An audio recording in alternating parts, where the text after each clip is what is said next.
dáme všetko, zaplatíme tú cenu, aby sme tú perlu získali. Ste pripravení na to, aby ste zaplatili tú cenu?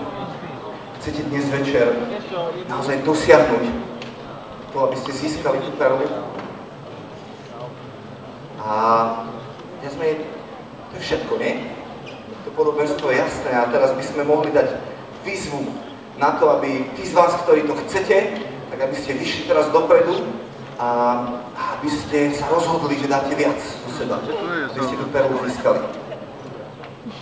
Ale ešte predtým, než robíme tú výzvu, tak by som vám niečo rád povedal o sebe.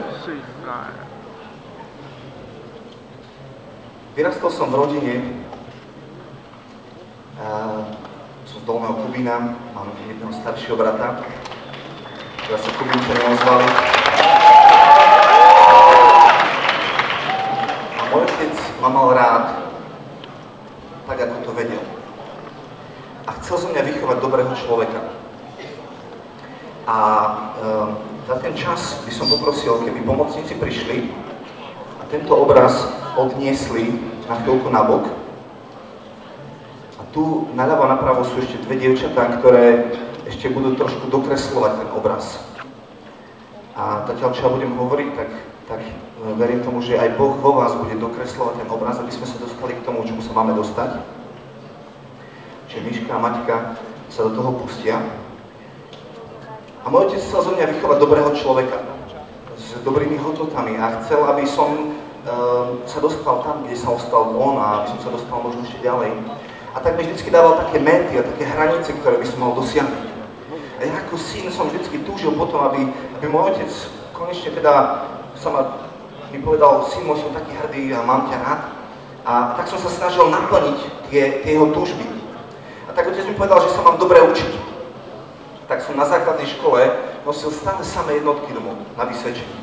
Okrem 3. triedy, kde som raz dostal 2 na pol roku, ale tak veľmi som túžil prísť domov a aby bol otec so mnou spokojný, som nosil stále samé jednotky. Keď som v 8. prišiel s samými jednotkami, tak mi otec povedal, vieš čo, Pálko, ale toto je nič.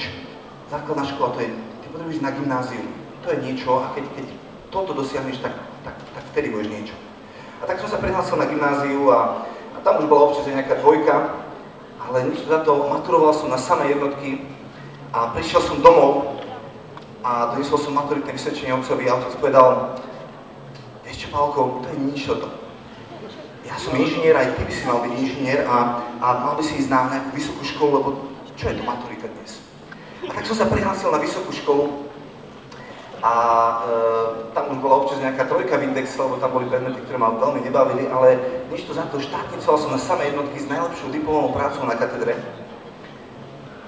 A môj otec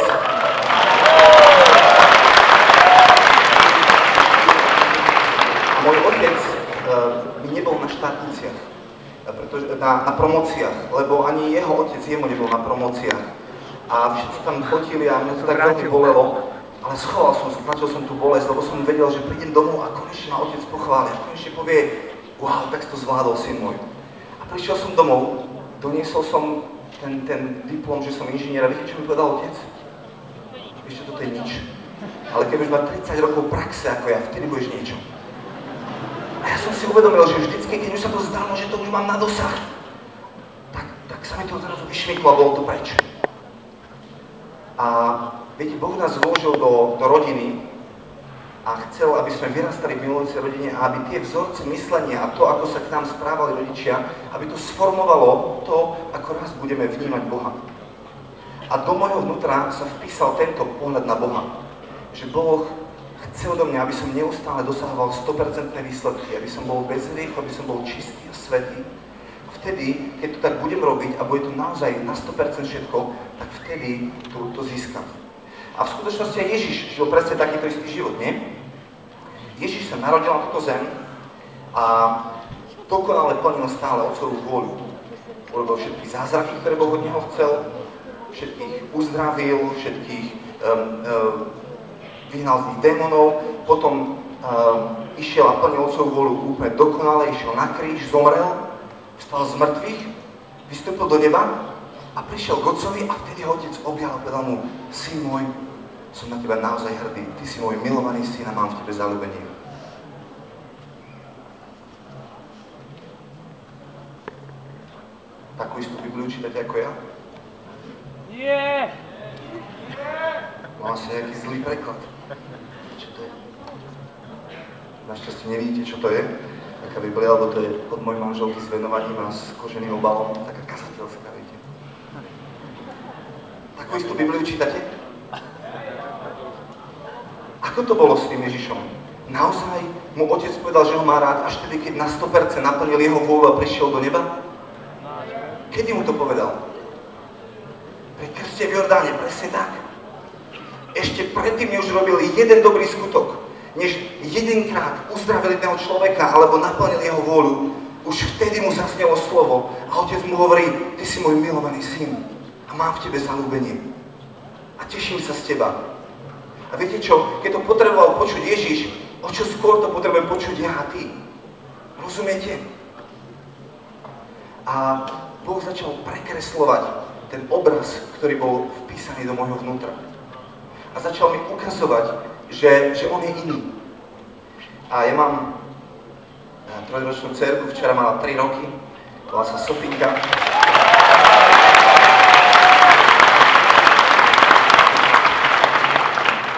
Volá sa Sofinka a ja ho neskutočne milujem. A ona je taká úžasná. A ráno ona stáva tak okolo 7:15, ja chodím na 8 do práce, takže sedím v obývačke, modlím sa, alebo si niečo čítam, som v kresle. A ona príde, tak si tak pretiera očka a ja si ju zoberiem na kolena a začnem hovoriť, Sofinka, ja by som chcel, aby si dneska poslúchala maminku, keď budem v práci a aby si nič nerozhadzovala, nič nerozbila, aby si sa pekne hrala so svojou sesterničkou Bibinkou a začneme jej dávať inštrukcie, čo by som chcela, aby robila celý deň. Myslíte, že takto sa starám o svojej dcere? Ona príde ráno s tými očkami a pretiera si ich a si ju posadím na kolena a začnem ju stískať a jej hovoriť, miláčik, konečne si vstal. Ja som sa tak tešil na teba. A večer, keď som išiel spať, tak som sa bol na teba pozrieť, ako spinkáš krásne a bol som taký uchvátený tým, ako si krásne spinkala. A už som si hovoril, kedy už vstane ráno, aby som bol s tebou. Tak veľmi ťa ľúbim. Ty si moja princezna, ty si moja kráska. A ona sa tak túli ešte, tak užíva, že ešte sa tak prebudza pekne. A ja ju stískam a hovorím jej tie slova ubezpečenia, uistenia, lásky a prijatia. A nechcem jej dávať inštrukcie, rozumiete? A my niekedy máme takú predstavu, že Boh nám chce dávať inštrukcie do života. A chce, aby sme plnili 100% jeho vôľu. A keď ju naplníme, tak vtedy nás bude mať rád. A viete, ja teda keď prídem z práce domov, tak sa vyzúmam a už Sofinka moja počuje, že idem z práce a tak beží, rozbehne sa a príde do chodby a zrazu sa tak zastaví. Taký skrušený výraz dá na tváre. Tatínko, prepáč. Ja som dneska neposlúchala maminku, potom sme sa bili so Sofinkou, potom som rozehal polievočku a potom som ešte trošku maminku hnevala. A teraz už môžem skočiť do tvojho náručia? A ja poviem, áno, môžeš, už si vyznala všetky hriechy, tak poď. Rozumiete? Aké vzorce myslenia my máme v hlave, ktoré sú úplne chore.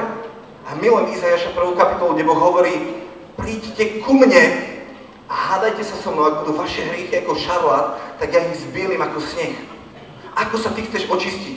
A my niekedy si myslíme, že sa musíme očistiť ešte predtým, než prídeme k Bohu. Robí to tak moja Sofinka, myslíte si, že to tak robí? Ona pribehne a hodí sa mi do náručia a povie, tatínko je doma a my sa stískame a ja hovorím, si mi chýbala, láska moja. A keď to nepoviem, tak ona mi povie, som ti chýbala však. Potom ideme do kuchyne, tam čaká maminka a pripraví nejaký olovrantík a už sa rozprávame a potom samozrejme dojde na to, že čo vyparatila, ale to je neskôr. Na začiatku príde ku mne a ona vie, že tu je bezpečné miesto, ona môže, nech urobila čokoľvek, tak ona vie, že tatínko sa na ňu tešil, že ju má ráda, že ju stíska, objíma. A ja si niekedy uvedomujem, že kresťania sa nevedia modliť. Že my im hovoríme, choďte domov a nájdete si svoj tichý čas s Bohom a modlite sa. Ale oni idú a zavrú sa a nevedia, čo majú robiť počas tej modlitby. A čakajú, že Boh im niečo povie a prečo si niečo z Biblie a snažia sa to tak nejak, že čo by mali robiť a čo im Boh chce povedať.